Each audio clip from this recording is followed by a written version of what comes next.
Welcome to Hot Topics, powered by the Suncoast Tampa Association of Realtors, live from the Fabre Framework Studio. I'm your host, Quan Rimmer, and today we're diving into the world of first-time home ownership, the excitement, the challenges, and the strategies that help turn renters into homeowners. We've got an industry pro in the studio today who knows exactly how to make that dream happen. So let's get ready to rumble into home ownership. Rumble, I like it. Oh, yes. In this corner, representing Van Dyke Mortgage. He's been in the mortgage game for over 22 years, building a reputation as one of the most trusted names in lending. He's been recognized among the top 1% of mortgage originators in the nation every year since 2011.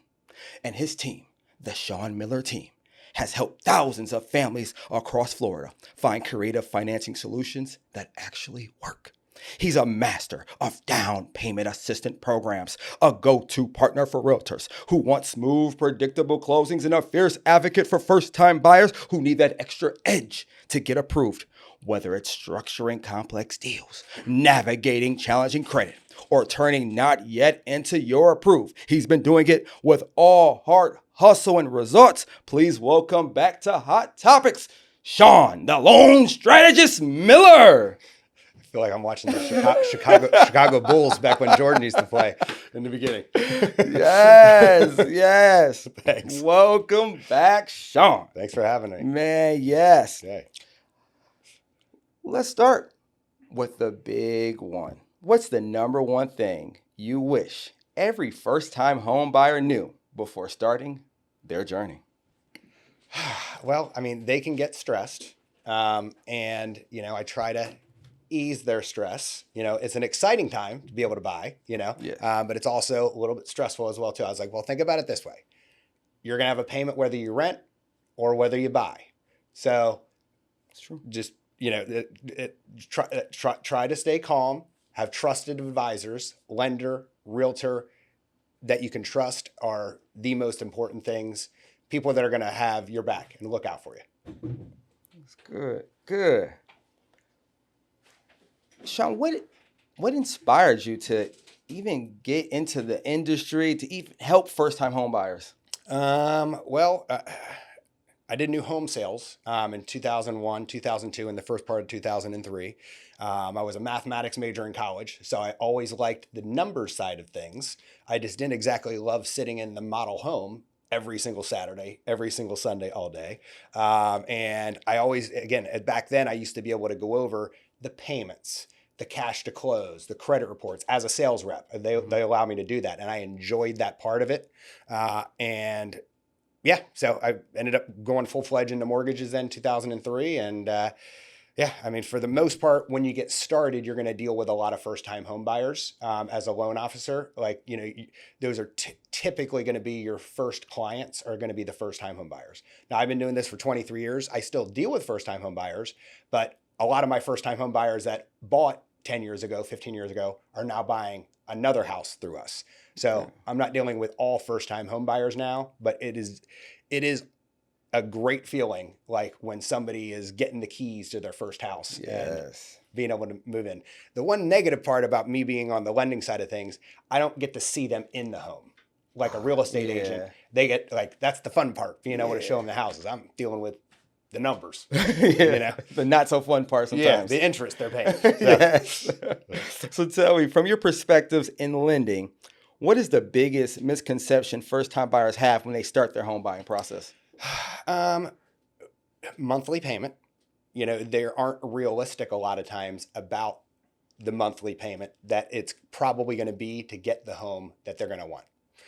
So lots of people remember the house that their parents lived in when they were graduating high school, maybe not the house that their parents lived in when they were a really little kid. Right. So people, want, a super nice house for the cheapest possible payment, and that isn't always realistic, especially, over the last few years where interest rates are higher, 22 in 2022, 2023, 2024 than what they were in previous years. Now, We've actually seen some reprieve with interest rates of Yeah, late. yeah. I almost hate to tout it too much because, the last few years in the fall, in October, interest rates have gotten worse for 3 consecutive years in a row. Now, this year, knock on wood, is wood, we've been good Oh, this yeah. October. So Yes.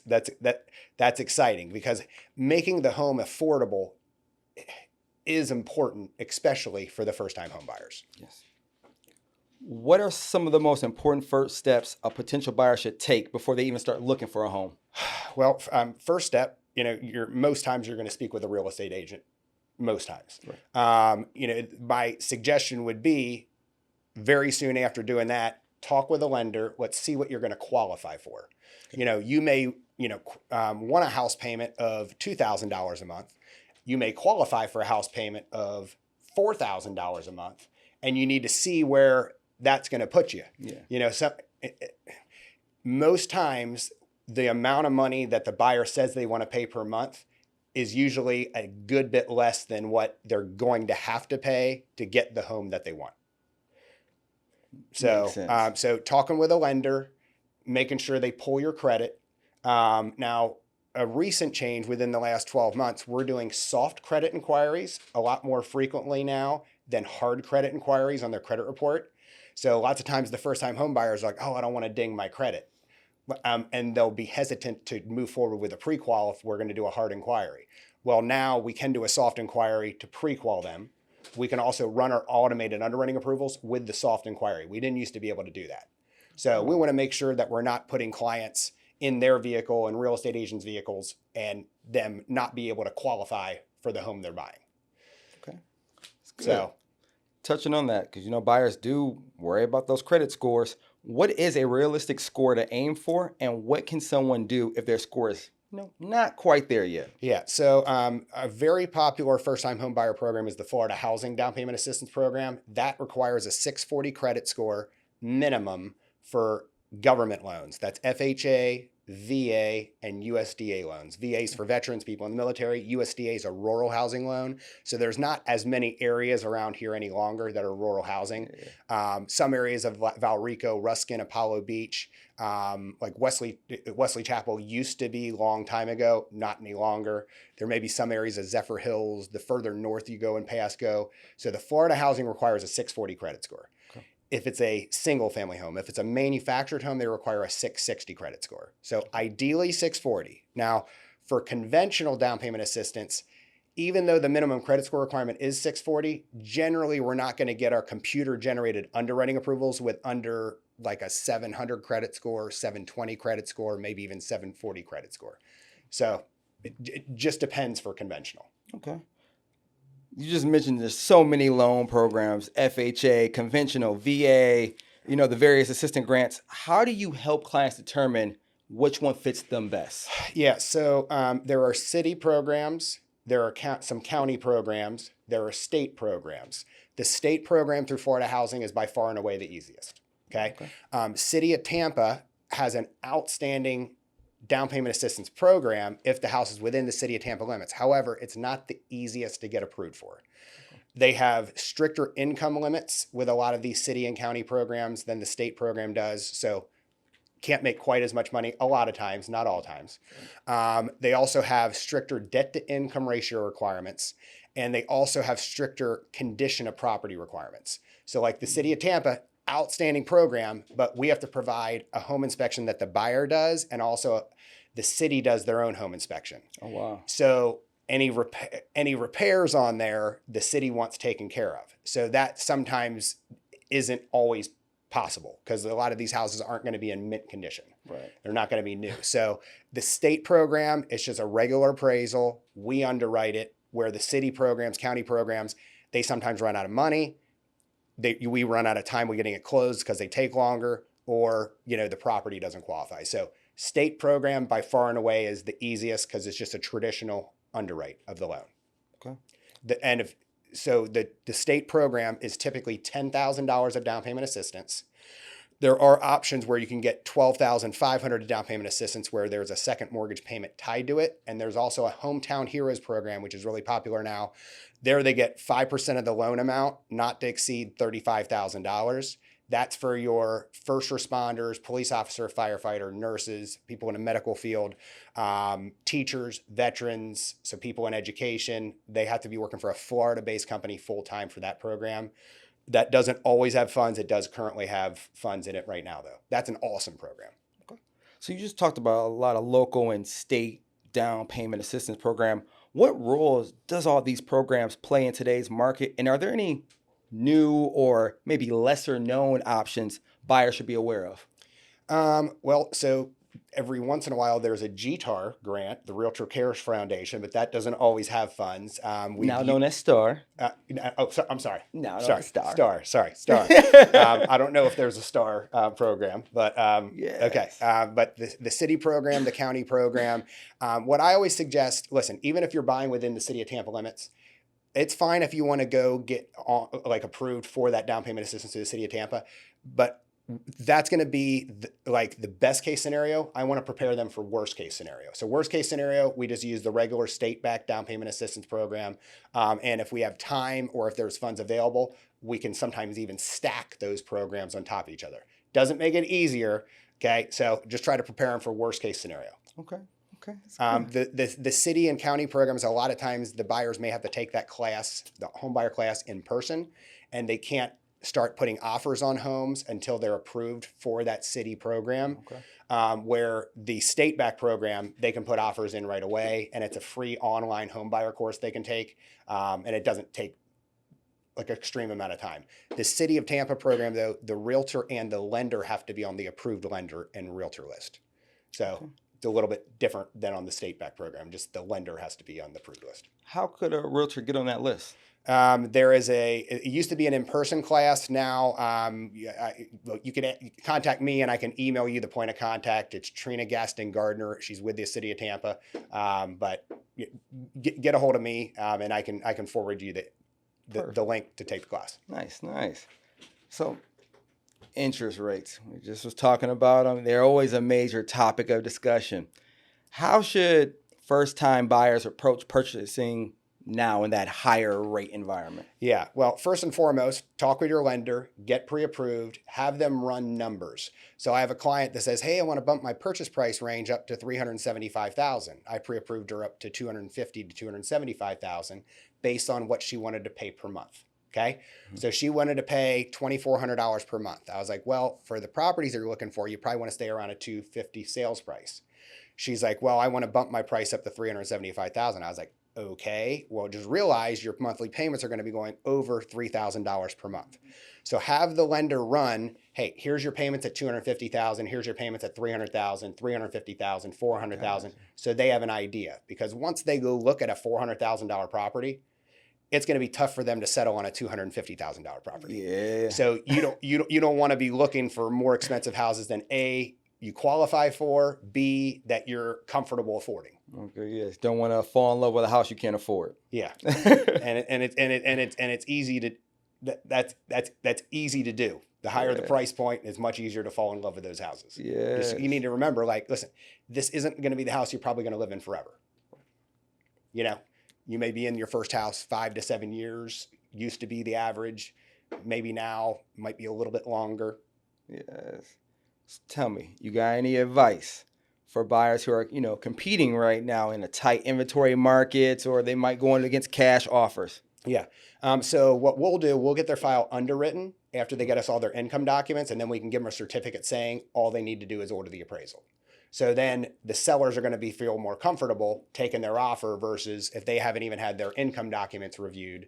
So it's important for the buyers, get in your W-2s, your tax returns, your pay stubs, bank statements to the lender, and see if the lender will underwrite it while they're out and about looking. Okay. So I won't stop them from looking prior to underwriting it, but it's a good idea if they can have that done. Okay. What are some creative ways these first-time buyers can make their offers stand out, without overextending themselves? Yeah. So they can write a letter, like a personal letter. Hey, my parents live on this street, or hey, I grew up on this street. Hey, I have 3 kids. They're in this school. So to make it more personable, just write it like a letter, like to the seller, for why you want to buy the house. Funny story. Back in 2020, 2021, when rates were low and the offers were crazy, I had a buyer once that put in the remarks section that they offered the seller a $300 gift card to Burns Steakhouse. It was pretty, yeah, it's a Wow. funny story. Yeah. What? Yeah. And I'm sure it worked. The sellers definitely got a chuckle out of that one. That was a Yeah. good one. I Yeah. mean, whatever it takes. Yeah, that's the only time I ever heard of a buyer doing that, but I thought it was that was pretty sweet. Yeah, whatever it takes to close the deal. Yeah, but I would say, again, having like the lender underwrite the file, have the loan officer at the lending company call the listing agent to help strengthen the chance to get the offer accepted. Hey, listen, I got Bob and Sue's income documents. I already reviewed their tax returns, their W-2s. Everything looks good. It's not contingent upon the sale of any home. It's their first house. So that's important for sellers to know. But yeah, having the lender call to help strengthen the chance to get the offer accepted is good too. Perfect, like that. What can realtors do to better educate and prepare these first-time buyers before they even meet with you? Man, meeting with them, doing a one-on-one to find out their needs, and wants. Do they need a 4-bedroom or do they want a 4-bedroom? Do they need a 3-car garage or do they want a 4 garage? Do they need a pool or do they want a pool? So now I've never been a licensed real estate agent, but I know the good agents will typically meet with those buyers before they do the consultation up front. Now some buyers, they don't want to even do the pre-approval till they find the house. Well, that's a big mistake. First and foremost, they may be wasting their time, the realtor's time. The sellers have to leave the house. They have to clean the house. Yeah. So they may have to take their dog somewhere, kids somewhere. So, doing the consultation with the realtor and then doing the consultation with the lender just to ensure they have all their ducks in a row, if you want, so to speak. Okay. During these consultations, how can agents effectively communicate financing options to clients without giving financial advice? Yeah, so we do a mortgage 101 course with real estate agents. And we've done those countless over the years, where we can just give the agents enough to be dangerous. Now, the more transactions the agent closes, the more learning experiences they have. Right. Even me, 23 years in, closed thousands of loans. I say, wow, that's the first time that's come up before. Way more often than I like, just because everybody, their employment situations are different, their living situations are different, their family situations are different. There aren't a lot of cookie cutter transactions, I feel like, anymore. I'm not saying none, but there's just not a lot of cookie cutter, one-stop shop.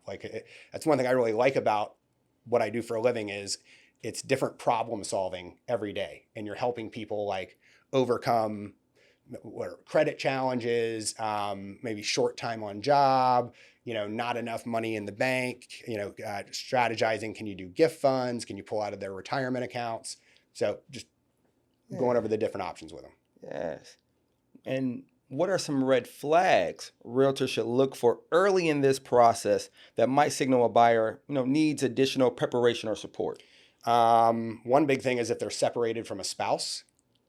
That's a big deal because we've had clients that purchase a home or put a contract on a home, get the contract signed. They're separated from their spouse. They're trying to buy without the spouse in Florida. The state of Florida makes the spouse, if they're not divorced prior to closing, sign off on some of the documents at closing. So if they're separated, it's a big deal. If they're in between jobs, it's a big deal. If they're saying they're shopping for a car, hold off on doing that until you talk with a lender, to make sure. If they have no money in the bank, if they say they have, let's say crappy credit, but if they say they have challenge credit, we can do a soft inquiry, doesn't affect their scores negatively, and then we can, help them strategize. Hey, listen, if their credit score is too low, we can give them ideas to improve it. Okay. From your experience, what are the best practices for realtors when collaborating with lenders to create a smooth experience for first-time buyers? Making sure to ask the lender questions, and making sure to vet them like their experience wise, so like, a realtor, if they're working with a loan officer they're not familiar with, they can look up on our NMLS licensing to see how long they've been doing it. Okay. So we were competing against another lender once, and the other lender, the guy had only been a loan officer for a month, and the week prior he was a manager at Chuck E. Cheese Pizza. Oh my goodness. Nothing wrong with being a manager at Chuck E. Cheese Pizza. However, like there's a lot going on with these loans. Yeah. And again, I'm 23 years in, and I have learning experiences. I don't say daily, but like every week where I have learning experiences, things that I'll figure out like, wow, that hasn't come up before, and here's what I need to do so that doesn't happen again. But asking the lender questions. Did you receive the buyer's income documents? Have you pulled a tri-merge credit report? Did you run the computer-generated underwriting approval? We actually have a sheet that says questions to ask when you don't know the lender that we can give to the agents. I like that because just in case somebody else tries to hire Chuck E. Cheese in the Rat Gang. So can you share some of them questions realtors should be asking when they're doing an interview with a lending partner? Yeah. So, hey, like what, have you pulled a tri-merge credit report? What are their credit scores? Are you sure that qualifies for the program they're doing? Like, by the way, if they're doing down payment assistance, typically they require a 640 credit score. Do you have that? Have you ran the automated underwriting approval? They might refer to them as DU findings or LP findings. They're the automated underwriting engines that the government-sponsored entities have all lenders run. So you want to make sure that the lender has done that. With doing the tri-merge credit report, doing a hard inquiry tri-merge credit report has to be done prior to closing. Okay. So if they've only done, hey, have you done a hard pull? Have you done a soft pull? Oh, you only did a soft pull. Okay. Did they have good credit scores? Yeah, their credit scores are at a 780. Okay. Then you're probably good that they didn't do the hard pull at that exact time. But if they have like a 640 credit score and they're trying to do down payment assistance, that's right on the borderline. So you want to make sure that the lender does that hard credit pull at that time. But yeah, if you receive the buyer's pay stubs, W-2s, tax returns, anything that I need to be aware of, like are they married, the spouse isn't going on the loan, are they still together, asking those kind of questions. Okay. How can realtors help buyers remain realistic and confident during the negotiations or after the pre-approval when, emotions start to run really high when they find out what they actually can afford? Yeah. Well, I'd say the time when I got the most nervous when I bought a house, is when you're putting the offer in, not knowing whether it's going to get accepted, and you love the house. You fall in love with the house. And there's two other houses you saw and you really don't like them as much, and you're putting that offer in. Now it's more of a buyer's market. So you don't have as much competition like you did in previous years, but that doesn't mean that multiple offers don't come in. Right. So, trusting your real estate agent, like if your agent's saying, the property's listed for $350,000, buyer wants to come in at an offer of $300,000. Well, and your agent's saying, listen, it's not realistic that the seller is going to take this offer at $300,000, so you may lose out on this property. So trusting your agent, if they're saying, hey, listen, you probably want to go in a little higher, they're not saying that to make more in commissions. Right. They're trying to help you get the house. What else? After you go under contract, then questioning, did I pay too much for this property? It was listed for $350,000. I put an offer in for, $340,000. Or $345,000? Could I have got them a little bit less? I thought that when I bought my house. Having an agent on the buy side to negotiate for you is important too. So when I bought the home I live in now, the home I bought it from a realtor who I knew, and it was her own personal house. Oh, so okay. I'm like, okay, well, I want to get as good of a deal as I can, and you want to get as much for the house as you can. Right. So it's a little hard it's harder to negotiate when you're doing it like that. So like having an actual buyer's agent versus going in and using the listing agent on a transaction. So I have some buyers that'll put offers in with just the listing agents because they think they're going to get a better deal. My dad, funny story, my dad actually did that. He had, this is right after I first got into business, and he was telling the story we were at a family get together, and he was like, yeah, I used like 15 different realtors when we bought this house. I was like, what did you say, Dad? He said, I used 15 different realtors. Like, what do you mean 15 different realtors? He goes, well, we went to see 15 different houses and it was just 15 different realtors. I was like, Dad, just get one agent that can like narrow your search, can help Right. guide you through it, so you're not double working things. Because if you're dealing with a listing agent, like they're not technically working just on your behalf, like Right. they're an in between. Oh So my. yeah, so Yeah. finding an agent that you're happy with, that does a good job, has good, serve like customer service surveys, that's what I Perfect. would say. Perfect. On that note, we're going to take a break. Hot Topics live at Fabre Framework Studios. We are back. Hot Topics at the Fabre Framework Studios. It's time for the hot seat. You get 2 minutes to make your pitch. Tell our realtors and listeners what makes your team the go-to partner for first-time buyers. I would say, we're local, we're experienced. Like as far as our team goes, we do have loan officers on the team, male, female, bilingual. So that helps out. Spanish speaking. That's it for bilingual, Spanish and English. But yeah, I mean, I've been in this for 23 years. Other originators on the team, 10 plus years. So experience is key. Being able to know what type of products is going to be best for the client is what we're really good at. We have a wide variety of products for first-time home buyers, for repeat buyers, for investors that don't claim a lot of income on their tax returns. We have options where we don't have to have any income documents. Those type of products are becoming more popular as well too. They're called non-QM loans, and that's like we can use their for self-employed people bank statements. Business bank statements over 12 to 24 months for qualifying. But for your traditional first-time home buyers, your traditional conventional loans, FHA loans, VA loans, USDA loans, we're a direct lender on all those. For those products, there you need traditional income documents, your pay stubs, your W-2s, if you're self-employed, personal business tax returns.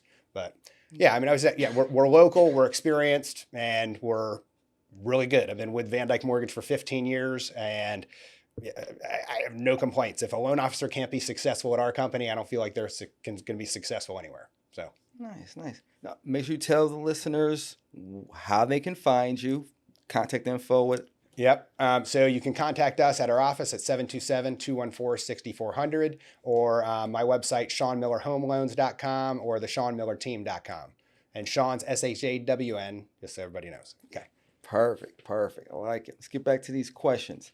So, what is the one thing you wish every realtor understood about the lending process that would make transactions smoother for everyone? Well, so, I mean, no transactions necessarily the same. Having an idea of what income documents that are required. The buyers have a tendency to go to the realtors to complain during the loan process because they typically have a better rapport with the agents. So like when an agent has been working with me for years, they're not going to question me as much as when I first start working with an agent, potentially. Like they may question you more until they build that trust with the lender. Right. So just realizing that we're not asking for documentation that we don't need. So if we're asking them, hey, we need an additional bank statement, or we need an additional pay stub prior to closing, or we're trying to verify their employment and their employer's not calling us back, like trying to support, like saying, hey, listen, I'm sure the reason the lender's asking for this is a valid reason. Or they'll say, hey, I already gave the lender this 3 times. Well, okay, they did give us their bank printout 3 times, but the bank printout they gave us, they took pictures of them on their cell phone and it's missing the bottom of the page or the side of the page. So like there's reasons There's always a we're reason. asking for things. Now, in some cases, like we leave message for the buyers. They don't answer the phone. Some people don't check their voicemails. So like we have systems in place where we'll email the buyers. We'll also put required documents in our secure portal where they can upload their income documents into there, or pay stubs, W-2s, bank statements, conditions. So supporting the lender doesn't mean you can't call the lender and ask a question to try to help the buyer understand it more, but just trying to support, like, if the lender is asking you for this because they need it. Let's go. What is the one common mistake you see first-time buyers make that could easily be avoided with better preparation? Oh man, opening credit cards, New furniture, buying a car, switching jobs, yeah, buying furniture before they rooms to own the go home. credit. Yeah, I mean, putting their notice in with their landlord that they're gonna move out of their apartment because they try to time it out perfectly. They're closing November 30th, their lease is up, November 30th, and they're trying to time it out perfectly. Well, I get that, but you definitely don't be putting your notice in with your landlord until at least your loan's approved, your appraisal, your home inspection's done, sign off on, and your appraisal's approved. At least. Makes When I sense. bought my first house, or not my first house, I bought my second house in Florida. I was renting. I waited till the day I closed to let my landlord know that I was moving out. Now I gave him a heads up, but I didn't terminate my lease until the day I closed because I had a seller pass away once during a transaction. And I tell that to my clients. And that's one time. But if your seller passes away during a transaction, that's going to get potentially tied up in probate and you're not going to be able to Yeah. close. Then you're homeless. Now, if your parents live around here, your brother and sister have a big house and you have a place that you can move, okay, you can try and time it out then. Yeah. But you just don't want to be homeless. Yeah. Oh man. So how early should someone begin preparing both financially and mentally for home ownership? Well, so the first house that I bought in Florida, I think it was back in '08. We looked for almost a year to find a house. Fast forward at that year mark, we extended our lease because we didn't find one, didn't find a house. Of course, we found a house 2 weeks later. Okay. Oh. So I think within a year of getting ready to really start looking, I mean, you could at least have a conversation with a lender, especially for your self-employed clients where, they tend to write off a lot of their income on their tax returns. If you can get ahead of that, and maybe you don't have your accountant be so aggressive with writing every single thing off. Like if you're not going to qualify for the home, maybe you need to be a little more realistic with what you're telling the IRS that you're actually making. Yeah. So I would say, having within a year. Now, again, those people that try to time it out closer to when their lease is going to expire, if you have a lease expiring December 1st, if you're closing in October, you don't have a house payment in October or in November, your first house payment's December 1st. So you have a little bit of leeway there, but you definitely don't want to just wait to start the process with a lender until 60 days prior to your lease is ending because there may be things on your credit report that you don't know about. You may not qualify for the type of home that you're going to want to buy. So I would say with probably a year Yeah. out just to get an idea, because then you can get an idea of, hey, do I need to save up, $10,000, $20,000, $30,000? How much do I need to save up for, if you're doing an FHA loan and you don't happen to qualify for down payment assistance, you have to have 3.5% down. For a conventional loan, if you don't qualify for down payment assistance, you have to do 3% down. Now you can get gifts from a family member.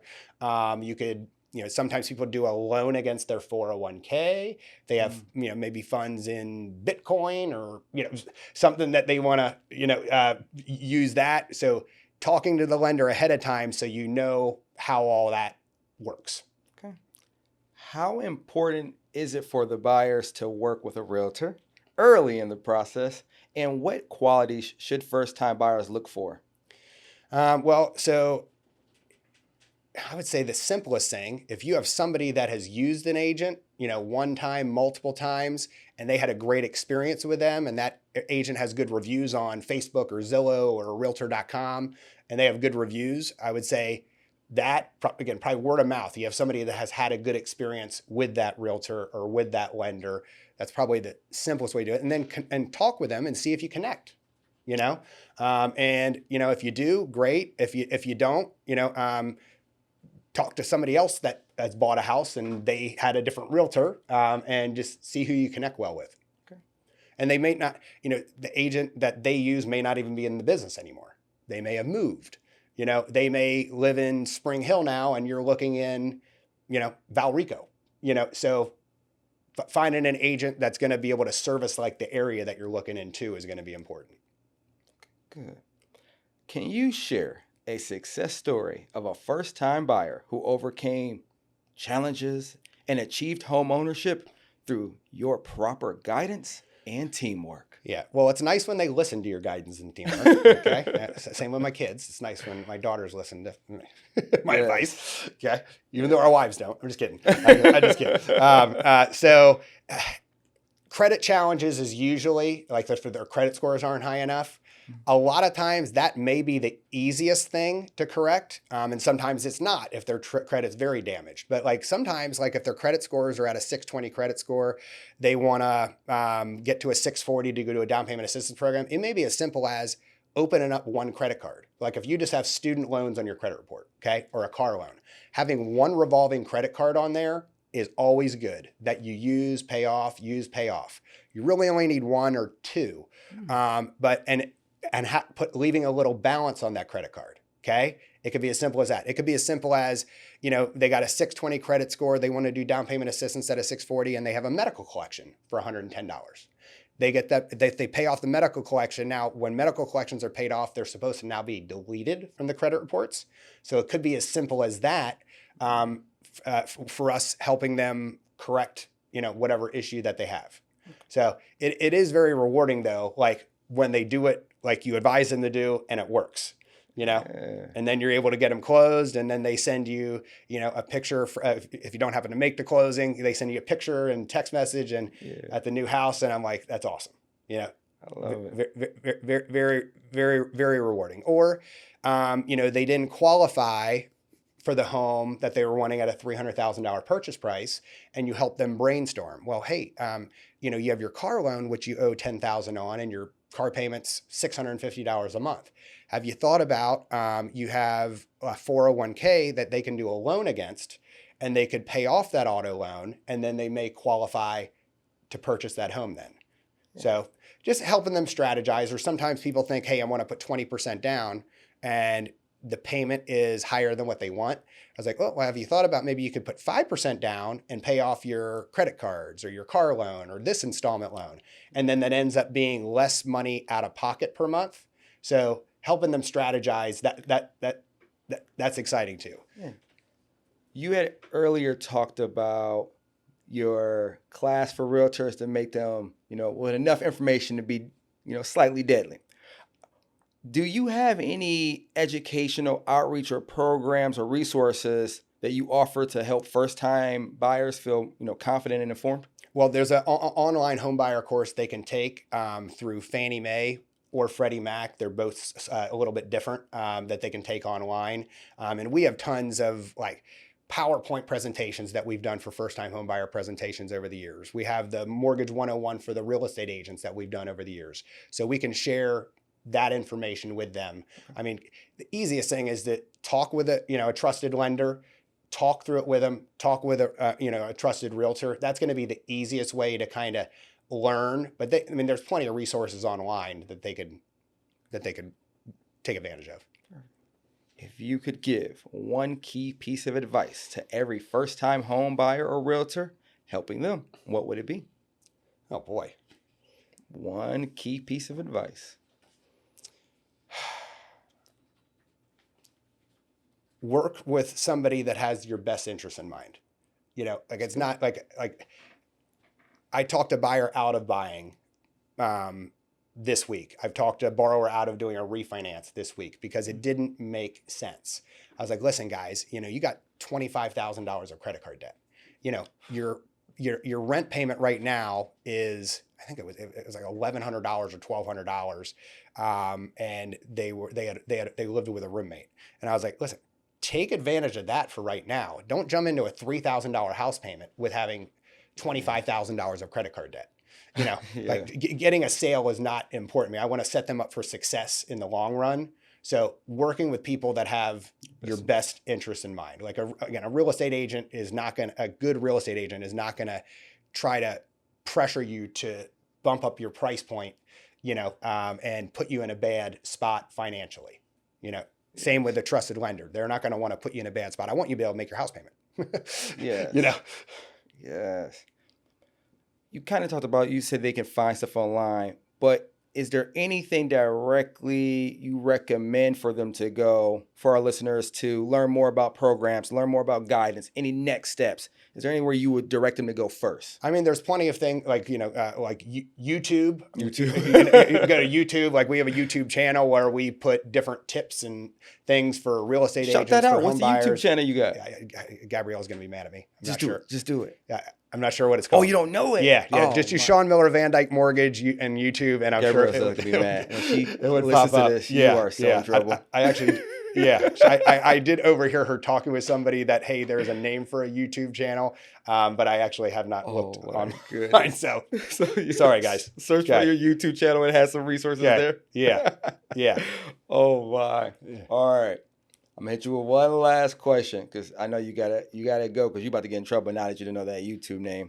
What would be your final words of encouragement that you could offer to those preparing to buy their first home or to realtors helping them on that journey? Well, I mean, the really exciting part right now with it being a little bit more of a buyer's market is like, you can negotiate transactions where it wasn't like that in 2020, 2021, 2022. Well, I guess technically you could negotiate, but it wasn't as easy to do that. Yeah. So now it's just really exciting to see that buyers can get sellers to contribute towards their prepays and closing cost. You can get sellers to take care of like repairs to homes where, sellers were digging their heels in. So I have a client right now buying a house. The seller's replacing the roof. They just put a new fence in the home. Another one, they're replacing like an AC. That you can get longer closing dates potentially. If you're not a first-time home buyer and you have a home to sell, like you can get contingent offers accepted where you can get, the seller to agree to make the purchase contract contingent upon the sale of the home. And that's not all the time, but that's really exciting part that we have in the mix again, where we didn't have that for a while. And we've seen improvements with interest rates too, of late. So that's been good. Hopefully we will not see the 7s and 8s in interest rates ever again. But knock on the wood. But for a while. And then we've been pretty consistently in the 6s and for government loans, even in the, in under 6%. So yeah. So I mean, that's exciting. So take advantage of it. Because once if rates do come down significantly, which I don't know how much that would be, like it's just going to be a more competitive market then. It's going to be harder to get your offers accepted. So. Oh man. Well, a huge thank you to Sean. Thank you for having us. Back again. And man, I'm glad that you were able to provide all this information to our listeners. I said it all in one breath. You did. You did. Man, thank you for coming back to the Fabre Framework Studio, joining the podcast. Thanks for having us. Of course. And to all of our realtors listening, remember, home ownership begins with the right guidance, the right partners, and the right mindset. And Star has a ton of good classes for you all to take that we would love to have you all come in person. When it's in person or on Zoom, there's great knowledge that can be learned. So come check it out. Yes. Make sure you download, subscribe, share, turn on notifications so you never miss the heat from Hot Topics with more expert guests, real talk, and game-changing tips coming your way via Hot Topics. This is your host signing off. Until next time, keep pushing boundaries, delivering value, stay protected, and standing out like the star you are.